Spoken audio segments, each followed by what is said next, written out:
This is the Zac Anesbury Show. Welcome. On today's podcast clip, we have Professor Colin Campbell from the University of San Diego, California, United States. Sort of just rounding out the interview, I've taken quite a lot of your time already, so thank you. I have a few more questions. One of them relates to, so I'm a little bit of a reader, but I tend to read things, because we read so much, right? Whether it's reviewing work of colleagues or students or for papers and stuff like that.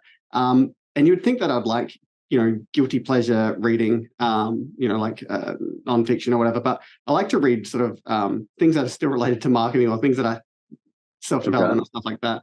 You might be something similar, I don't know. But essentially what I'm asking you is, do you have any sort of book recommendations that you'd recommend? I'm going to give like broad categories as opposed to like specific books, but like I'm a huge fan of like stuff around efficiency.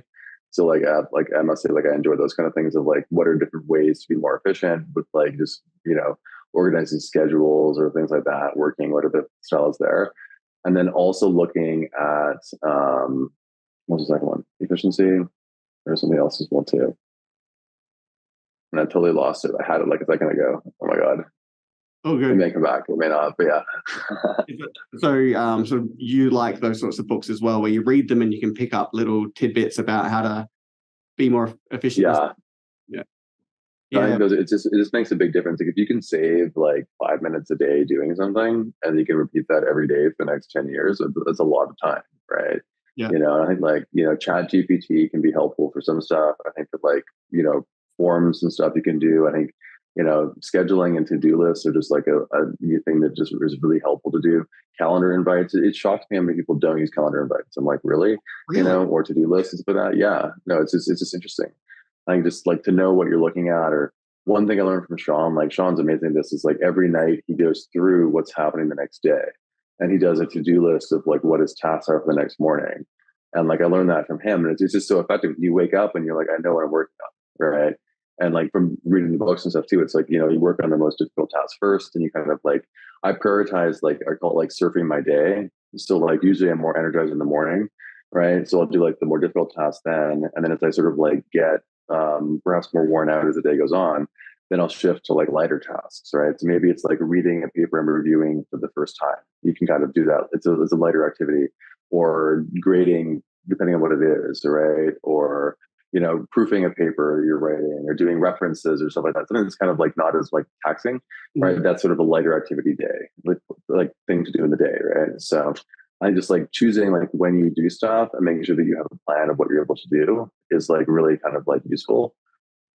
Yeah. I like that. That sounds all terrific. I like the Sean's approach as well, by the sounds of it, writing what he needs to do the next day, like the previous day.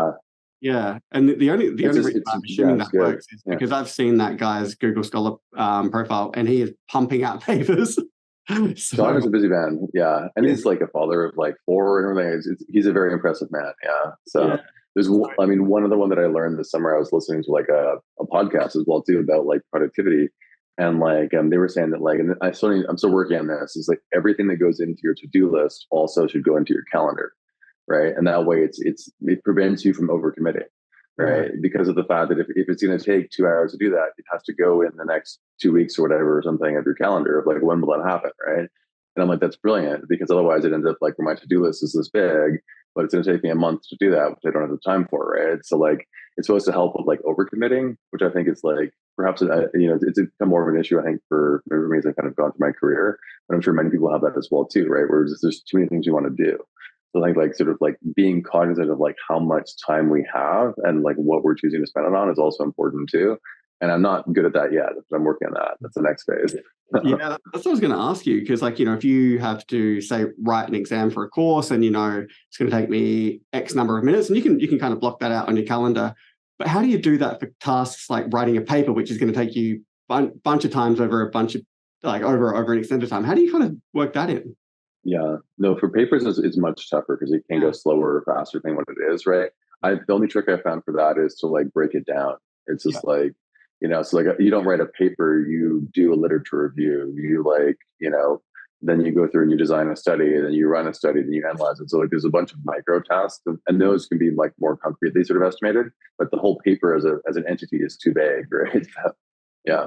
Okay, that makes sense. Break the bigger tasks that are spread over a period of time into smaller chunks you can fit into. Okay, I like that. Yeah, that makes sense.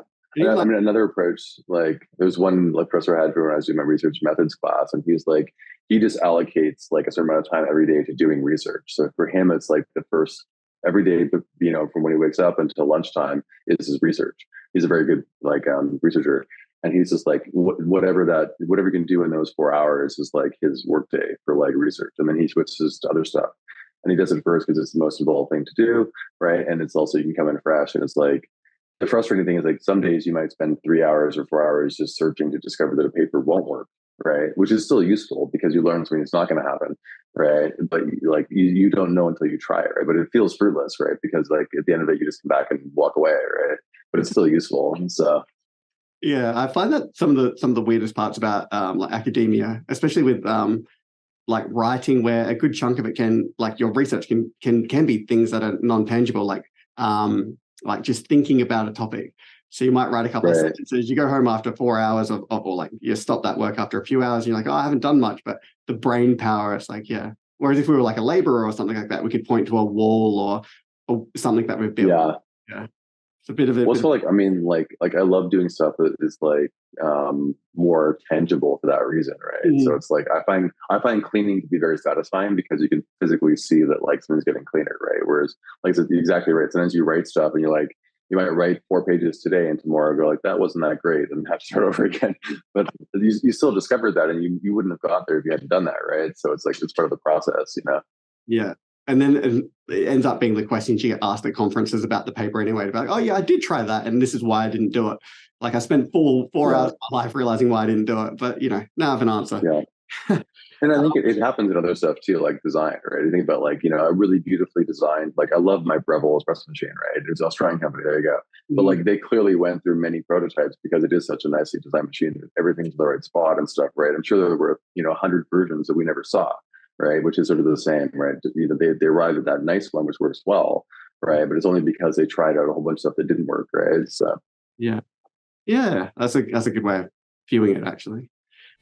Hey guys, it's Zac Anesbury here with just a couple of quick reminders. If you've enjoyed today's podcast, then make sure you subscribe so you never miss an episode. There are plenty more interviews to come with some of the world's leading marketing academics and practitioners. You do not want to miss these. In the meantime, if you're looking for another way to connect, then follow me on Twitter at Zac Anesbury. That is ZACANESBURY. For my take on the marketing issues of the day. That was the Zac Anesbury Show.